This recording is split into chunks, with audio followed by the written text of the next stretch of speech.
Bon Appetit Boycott, sponsored by ASUSF Senate and led by Senior Class Representative Taylor Jackson, created quite the buzz on campus last Thursday, November 21st. The inspiration behind the boycott, I guess, was in general our discussions with students and just that it's this universal issue, and more that I interact with students, the more and more I realize it's a prevalent universal issue. Every single student has had some sort of negative interaction with Bon Appetit. Kappa Alpha Theta hosted Cooks for Casa with food trucks, which greatly assisted the boycott since students had food options readily available elsewhere on campus.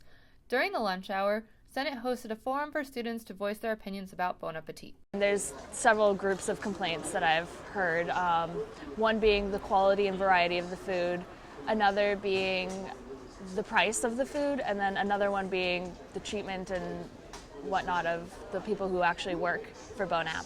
The boycott is intended to be a catalyst for Senate and for the student body as a whole. We're hoping this event will bring larger awareness to the issue, and we're hoping this will prompt a larger student dialogue. A positive will be it's gotten people to talk, but I don't think the reality is going to be as strong as people are hoping or envisioning.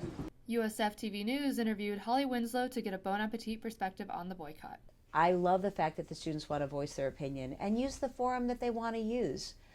I would have loved to have been involved with it earlier in the process. What we don't want to do is look as though we're enemies, because we're not. We want to work collaboratively. The largest student issue is they feel like they're not being heard.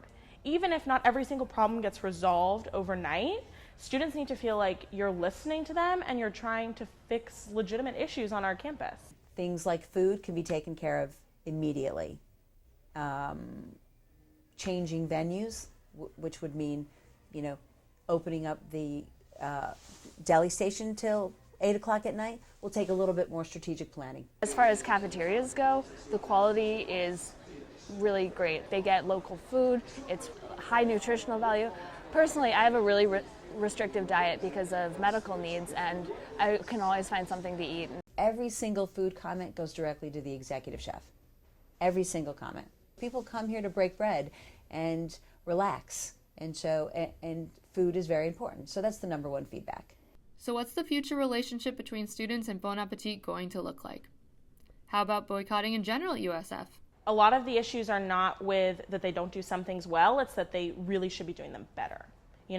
I would not say that it's a horrific company and I hate everything about them and we need to completely remove them from the campus. I think they just need to be adjusting their policies and adjusting their prices and adjusting the ways they interact with students. I think that the quality of food and the variety is definitely not an issue at all.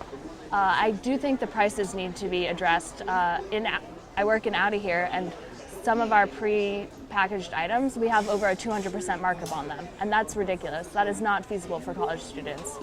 And as far as workers go, as I said, I've had my complaints, but they've been addressed, and I hope that they'll continue to be addressed.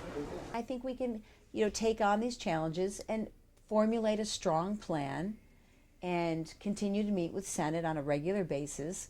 We had a very strong food committee in the spring of 2013, and we didn't really have a food committee this year.